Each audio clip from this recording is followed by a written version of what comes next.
พี่น้องผู้ข่ามาซื่นส้มพระเอกนัดสุรศักดิ์พระเอกหมอลำเพิ่นแห่งสาวน้อยลำเพิ่นโซ่อุ้ยมีความกตัญญูกตเวทีมีเงินมีคำซื้อรถให้พ่อกับแม่ซื้อรถเก๋งเด้อุ้ยสีขาวงามพี่น้องหลังจากหมอลำสาวน้อยลำเพิ่นโซ่ปิดฤดูกาลไปเมื่อวันที่3บ่พี่น้อง3 พฤษภาคมนี่เนาะมาไล่แล้วก็ได้สมหวังสมควรเป็นพระเอกที่รูปหล่อหน้าตาดีแล้วก็มีคุณภาพอีกหนึ่งท่านพี่น้องเอ๋ยหัวหน้าหัวหน้าวัดศรีวดลก็ยังยองเด้ว่านั่นน่ะนักสุรศักดิ์เฮ็ดได้สุอย่างเป็นโชว์ก็เฮ็ดเป็นพี่น้องเทิงทำหน้าที่แดนเซอร์เทิงร้องเพลงโซ่เทิงล่ำในเรื่องในนิทานสุดยอดก็ยังว่าความสามารถนี่ทุๆบ่แม่นธรรมดาของคอยบ่ได้ไปถือตนถือตัวว่ากูเป็นพระเอกกูสิบ่เต้นบ่แม่นเด้ไปเต้นโชว์ให้พร้อมพี่น้องเอ๋ยอู้ยเป็นตาฮักตาเพ่งตาแยงตาเบิงFCแล้วก็น้ำห่มน้ำหอมมื้อปิดฤดูกาลน่ะมาไล่สีแดงเจิมครึงทั้งสีเขียวทั้งสีเทาสีอันม่วงมีเบิดนั่นล่ะพี่น้องเอ๋ยได้เป็นกอบเป็นกำบัดนี้หลังจากปิดฤดูกาลแล้วก็ไปหาพ่อหาแม่เนาะพาพ่อกับแม่มากินข้าวนอกบ้านพะนะว่าโอ้ยอ่อนซ่อนความกตัญญูกตเวทีคำเพลงอีพ่อเอ๋ยคำหูผู้ดีมื้อต่อมาพาพ่อกับแม่ไปออกรถคันนี้ตั้งใจซื้อให้ครอบครัววันที่7 เดือน 5 ปี69จากน้ำพักน้ำแดงที่ผมหาได้ไว้ให้พ่อกับแม่เอาไปไว้ใช้ตอนธุระตอนที่ผมไม่อยู่บ้านนึกถึงตอนที่พ่อกับแม่ขี่มอเตอร์ไซค์ไปเบิ่งผมแข่งร้องเพลงอยู่จังหวัดนครสวรรค์ขาไปอย่างกะหัว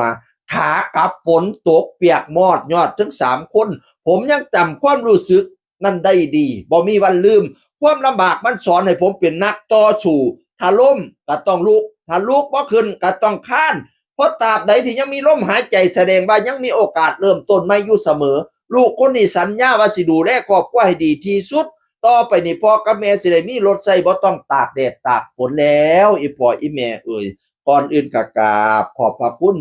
บอสโจขอบพระคุณซอโนดขอบคุณทีมงานผู้บริหารสาวน้อยลำเพิ่นโชว์ขอบบุญขอบคุณพ่อแม่สุผู้สุคน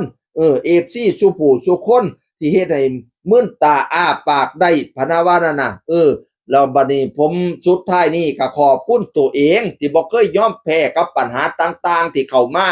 เหนื่อยบ้างท้อบ้างแต่ก็ผ่านมันมาได้และพิสูจน์ตัวเองให้ใครๆหลายคนเห็นได้เห็นได้เชื่อมั่นจะได้ไม่ลดความพยายามไม่ท้อต่ออุปสรรคจะผ่านไปให้ได้กับทุกบททดสอบชีวิตและสิรักษาใจตัวเองให้ดีว่าซั่นว่าโอ้ยให้เจริญเด้อคำแพงอีพอข่อยเอ่ยให้คำให้คุณเด้อความเติบโตของผมขอบคุณผู้ใหญ่ใจดีผู้มีเมตตาทุกท่านที่คอยซัพพอร์ตเสมอจะสู้เดินหน้าและทำต่อไปครับวสันวานะ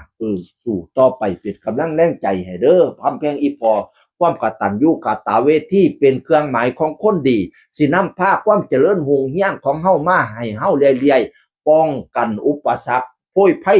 ทั้งหลายความกตัญญูนี่เด้ออย่าได้พบอันหันอย่าได้พันอันหายให้พ่อแต่แนวดีๆด้วยผลบุญผลกุศลของโตคำเพียงอีพอเอ๋ยให้คำให้คุณเพิ่มพูนไปสันบริวารพร้อมคนน้อมนับถือเงินคำอย่าได้ขาดมือขาดถงขาดไทยให้ได้อยู่บ้านหลังไงปราสาทเงินปราสาทคำคอยขาแห่น้ำเป็นหมื่นเป็นแสนใส่ข้อใส่แขนชุดศอกผู้ขาสิบอกให้เจ้ามีอายุวันนั่งสุขขังพลังเจริญมันยืนเด้อพระเอกนัดสุรศักดิ์เอ่ยเสียงคนเก่าสู่ฟังสวัสดีครับ